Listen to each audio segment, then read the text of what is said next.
ಮಾವಿನಕಾಯಿ ಸೀಸನಲ್ಲಿ ಮಾವಿನಕಾಯಿ ಚಿತ್ರಾನ್ನ ಮಾಡಿಲ್ಲ ಅಂದರೆ ಹೇಗಲ್ವಾ? ತುಂಬಾ ಚೆನ್ನಾಗಿರುತ್ತೆ. ಒಂದು ಈರುಳ್ಳಿ ಬೆಳ್ಳುಳ್ಳಿ ಯಾವುದನ್ನು ಹಾಕದೇ ತುಂಬ ಸಿಂಪಲ್ಲಾಗಿ ಕ್ವಿಕ್ಕಾಗಿ ಮಾಡ್ಕೊಬೋದು ಈ ಮಾವಿನಕಾಯಿ ಚಿತ್ರಾನ್ನ. ಈ ವಿಡಿಯೋ ನೋಡೋದಕ್ಕೂ ಮುಂಚೆ ನೀವಿನ್ನು ನನ್ನ ಚಾನಲ್ಗೆ ಸಬ್ಸ್ಕ್ರೈಬ್ ಆಗಿಲ್ಲ ಅಂತಂದರೆ ರಚನಾ ಸವಿರುಚಿಗೆ ಸಬ್ಸ್ಕ್ರೈಬ್ ಆಗಿ, ಹಾಗೆ ಪಕ್ಕದಲ್ಲಿರೋ ಬೆಲ್ ಐಕಾನ್ನ ಕ್ಲಿಕ್ ಮಾಡಿ. ಹಾಗಿದ್ರೆ ಇದನ್ನು ಹೇಗೆ ಮಾಡ್ಕೊಂಬರೋದು ಅಂತ ಹೇಳಿ ನೋಡ್ಕೊಂಬರೋಣ.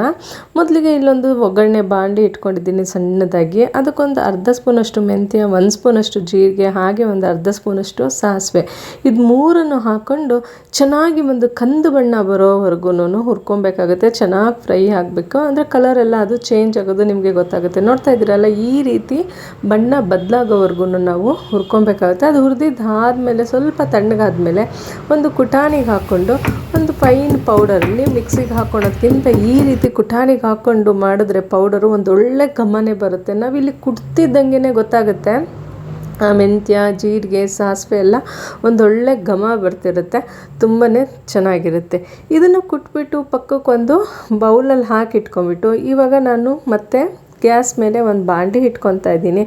ಆ ಬಾಣಲಿಗೆ ಒಂದು ಸ್ವಲ್ಪ ಎಣ್ಣೆ ಹಾಕ್ಕೊಂಡು, ಎಣ್ಣೆ ಕಾದ ನಂತರ ಕಡಲೆ ಬೀಜನ ನಾವು ಕ್ವಾಂಟಿಟಿಗೆ ಎಷ್ಟು ಬೇಕು ನೋಡಿಕೊಂಡು ಕಡಲೆ ಬೀಜನ ಒಂದು 2-3 ಸ್ಪೂನಷ್ಟು ಕಡಲೆ ಬೀಜ ತೊಗೊಂಡಿದ್ದೀನಿ.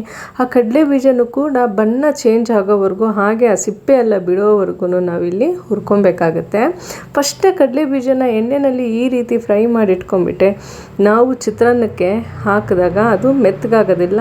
ನಾವು ಚಿತ್ರಾನ್ನ ತಿನ್ನಬೇಕಂದ್ರೆ ಗರ್ಗರಿಯಾಗಿ ತುಂಬಾ ಚೆನ್ನಾಗಿ ಬಾಯಿಗೆ ಸಿಗುತ್ತೆ. ಆವಾಗ ಚಿತ್ರಾನ್ನದ ಟೇಸ್ಟ್ ಕೂಡ ತುಂಬ ಚೆನ್ನಾಗಿರುತ್ತೆ. ಹಾಗಾಗಿ ಈ ರೀತಿ ನಾನು ಎಣ್ಣೆನಲ್ಲಿ ಫ್ರೈ ಮಾಡಿಬಿಟ್ಟು ಈ ರೀತಿ ಎತ್ತಿಟ್ಕೊತಾ ಇದ್ದೀನಿ. ಮತ್ತು ಇವಾಗ ಅದೇ ಬಾಣಲಿಗೆ ಎಣ್ಣೆ ಆವಾಗಲೇ ಹಾಕಿದ್ದೆ, ಅದೇ ಎಣ್ಣೆಗೆ 1 ಸ್ಪೂನು ಕಡಲೆಬೇಳೆ, ಹಾಗೆ 1 ಸ್ಪೂನು ಉದ್ದಿನಬೇಳೆ ಇಲ್ಲಾಂದರೆ ಉದ್ದಿನ ಕಾಳು ಕೂಡ ಹಾಕ್ಬೋದು.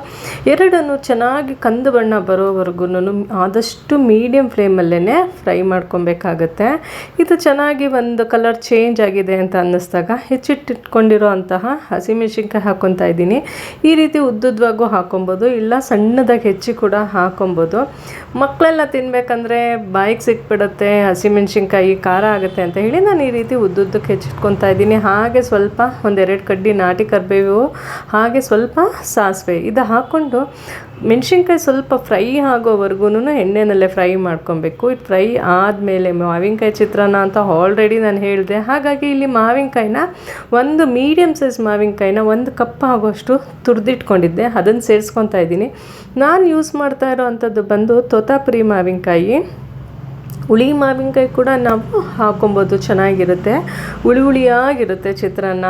ತೋತಾಪುರಿ ಹಾಕ್ಕೊಂಡ್ರೂ ಚೆನ್ನಾಗಿರುತ್ತೆ. ಹಾಗೆ 1/4 ಸ್ಪೂನಷ್ಟು ಅರಿಶಿನ ಹಾಕ್ಕೊಂಡು 3-4 ಸ್ಪೂನಷ್ಟು ಫ್ರೆಶ್ ಆಗಿರೋಂತಹ ತೆಂಗಿನ ತುರಿ, ಮತ್ತು ನಾವು ಆಲ್ರೆಡಿ ಪೌಡರ್ ಮಾಡ್ಕೊಂಡಿದ್ವಲ್ಲ ಮೆಂತ್ಯ, ಸಾಸಿವೆ, ಜೀರಿಗೆ, ಅದನ್ನು ಕೂಡ 1-1.5 ಸ್ಪೂನಷ್ಟು ಸೇರಿಸ್ಕೊಂಡು ರುಚಿಗೆ ತಕ್ಕಷ್ಟು ಉಪ್ಪು ಹಾಕ್ಕೊಂಡು ಒಂದು 5 ನಿಮಿಷ ಚೆನ್ನಾಗಿ ಎಲ್ಲದನ್ನು ಫ್ರೈ ಮಾಡ್ಕೊಬೇಕಾಗತ್ತೆ.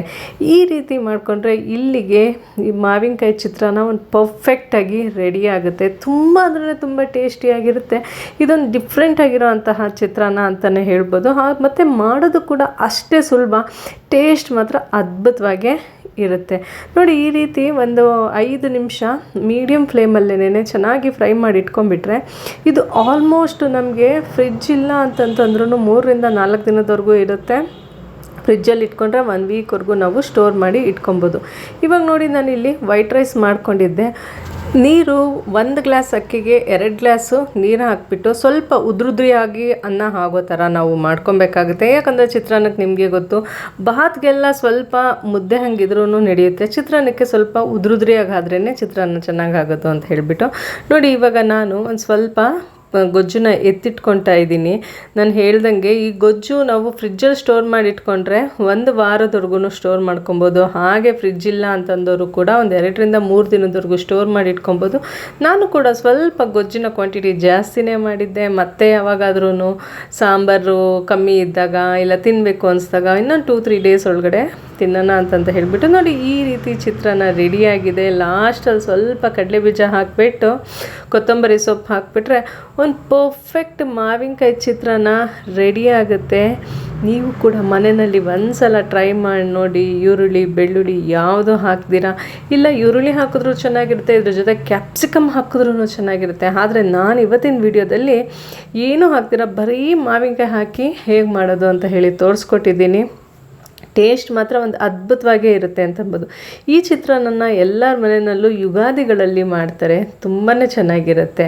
ನೀವು ಕೂಡ ಟ್ರೈ ಮಾಡಿ ನೋಡಿ, ಹೇಗೆ ಬಂತು ಅಂತ ಹೇಳಿ ಕಮೆಂಟ್ ಬಾಕ್ಸಲ್ಲಿ ಕಮೆಂಟ್ ಮಾಡೋದನ್ನ ಮರಿಬೇಡಿ. ಹಾಗೆ ನಿಮ್ಗೇನಾದರೂ ರೆಸಿಪಿ ಇಷ್ಟ ಆದರೆ ನಿಮ್ಮ ಫ್ಯಾಮಿಲಿ ಫ್ರೆಂಡ್ಸ್ ರಿಲೇಟಿವ್ಸ್ಗೆಲ್ಲ ಶೇರ್ ಮಾಡಿ, ಅವರಿಗೂ ಕೂಡ ಹೆಲ್ಪ್ ಆಗುತ್ತೆ. ಈ ವಿಡಿಯೋ ನೋಡಿದ್ದಕ್ಕಾಗಿ ಧನ್ಯವಾದಗಳು. Thanks for watching. ಮತ್ತೆ ಮುಂದಿನ ವಿಡಿಯೋದಲ್ಲಿ ಒಂದು ಹೊಸ ರೆಸಿಪಿಯೊಂದಿಗೆ ಭೇಟಿಯಾಗೋಣ. ಬಾಯ್ ಬಾಯ್.